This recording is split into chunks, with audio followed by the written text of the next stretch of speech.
kebudayaan dan upaya untuk membangun kebudayaan. Sebelumnya ada hal yang biasanya bersanding dengan kebudayaan, yaitu tradisi.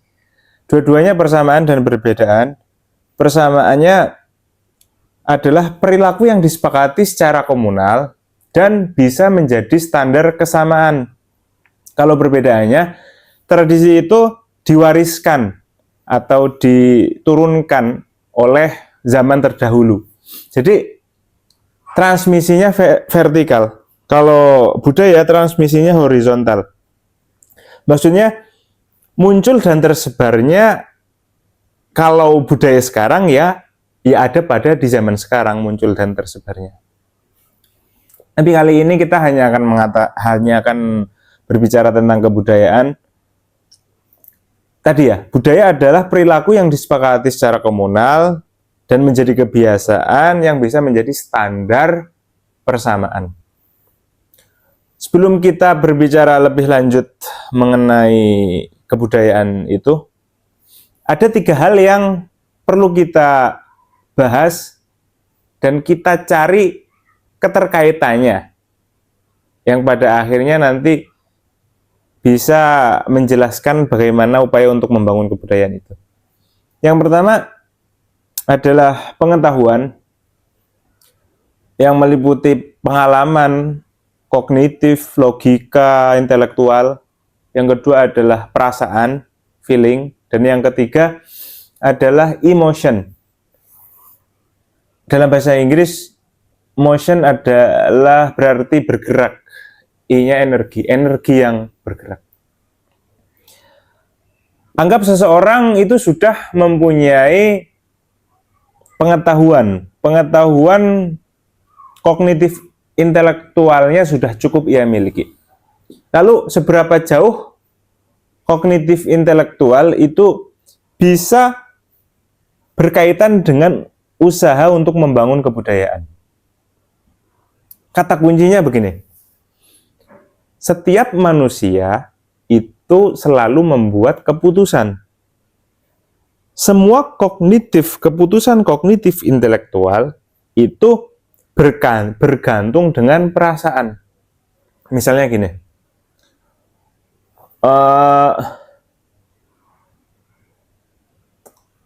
seseorang yang sedang senang hatinya, bergembira, dia akan mudah dan banyak memberi sedekah daripada orang yang sedang bersedih hati.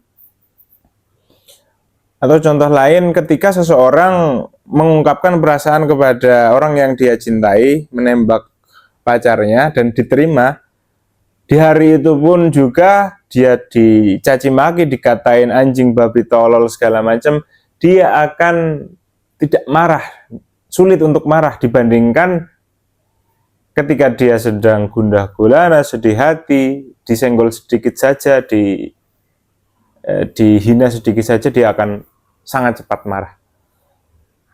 Makanya ada ungkapan, makanya begini, jangan kita membuat keputusan besar pada saat kita sedang terlalu bergembira atau bersedih hati, karena itu sangat bisa mempengaruhi keputusan yang kita ambil. Makanya tidak heran ketika tiba-tiba undang-undang berubah, tiba-tiba ada revisi, tiba-tiba ada undang-undang baru yang aneh-aneh. Ya karena mungkin mereka itu, para regulatornya, para perumusnya sedang terlalu bergembira atau sedang bersedih hati ya, bergembira karena dikasih uang banyak mungkin, atau bersedih hati karena diancam ya. Tapi saya tidak tahu dan tidak ingin berbicara lebih lanjut mengenai hal itu. Jadi intinya itu, keputusan kognitif intelektual akan sangat berpengaruh dengan perasaan yang sedang dialami. Nah, di bawah perasaan, di situ juga feeling, perasaan itu terpengaruh sesuatu. ada yang namanya emotion, energi yang bergerak. Nah, energi dari mana? Energi dari fisiologi manusia. Jadi, ketika kita hidup, banyak energi yang bergerak di dalam tubuh kita yang tidak dalam kendali kita, bawah sadar tidak kita kendalikan. Jantung berdetak, bergerak, nafas bergerak, darah terus bergerak, berputar, dan banyak hal lain yang bergerak di dalam tubuh kita. Jadi ketika kita merasakan sesuatu, kemudian baru ada perasaan atau feeling yang difahami oleh logika. Akan tetapi intinya terlebih dahulu energi yang bergerak mempengaruhi segalanya. Mempengaruhi perasaan dan mempengaruhi keputusan tentu. Nah, disitulah titik membangun sebuah kebudayaan.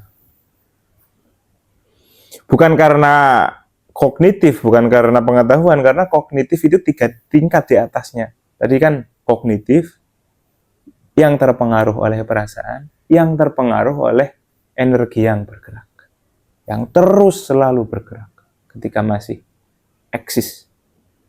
Jadi energi yang bergerak ini ada di dalam diri manusia yang tadi saya sebutkan, dan ada juga di antara sesama manusia, ada juga di dalam interaksi antar sesama.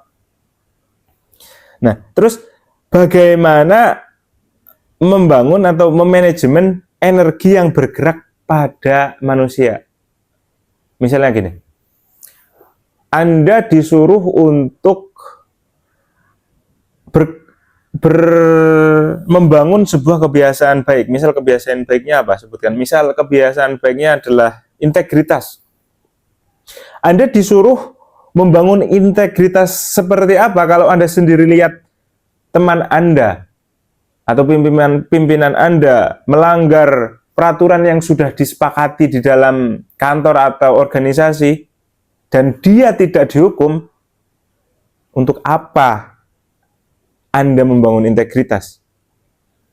Pasti Anda akan mengatakan itu. Untuk apa saya membangun integritas?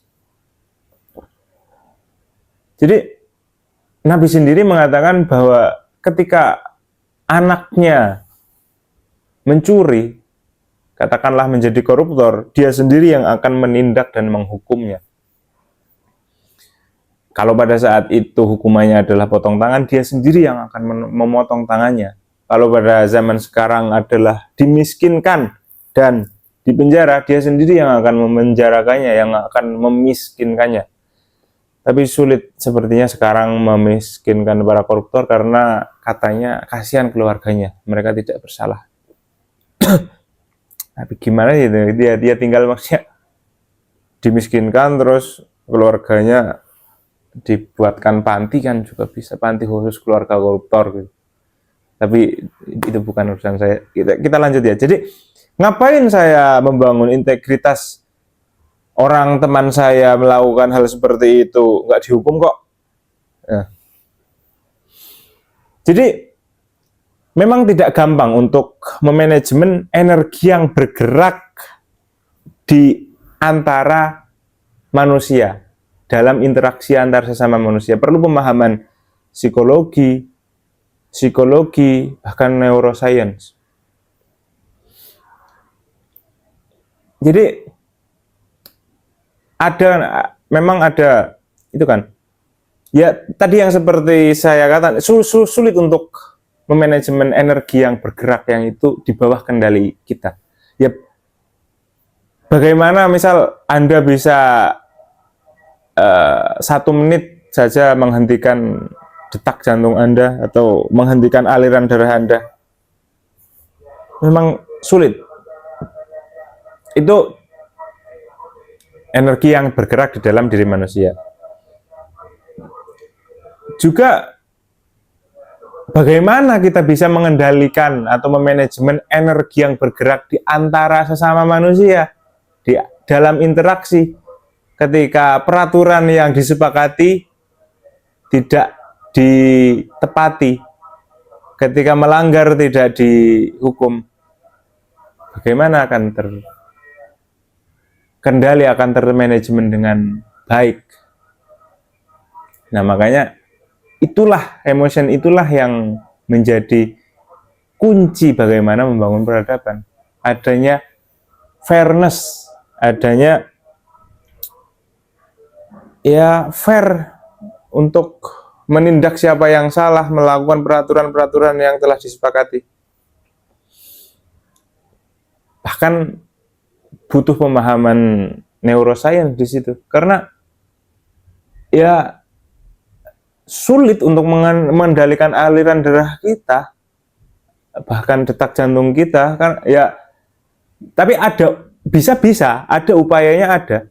Kalau itu dalam emosi yang ada dalam diri kita, kan kita tahu juga ada, kalau dalam tradisi-tradisi Jawa ya, ada puasa yang hanya memakan tumbuhan, terus puasa yang tidak tidur, puasa yang harus terus berjalan. Kan dengan pola seperti itu kan tentu akan berbeda detak jantung orang yang hanya memakan tumbuhan atau hanya mengamalkan hewan, kan bisa dikendalikan di situ. Puasa tidak tidur mungkin kan energi yang bergerak di dalam tubuh kita akan termanajemen dengan kebiasaan-kebiasaan yang kita lakukan. Kebiasaan memperlakukan diri kita yang kita lakukan. Itu kalau dalam diri kita. Kalau dalam antar interaksi, ya perlakukanlah manusia-manusia itu sesuai norma-norma hukum-hukum yang berlaku. Karena misal saja sekali orang itu tidak dihukum ketika bersalah, akan ada energi yang bergerak yang tidak bisa terkendali, akan ada kecemburuan, akan ada keberpihakan kepada golongan tertentu, akan ada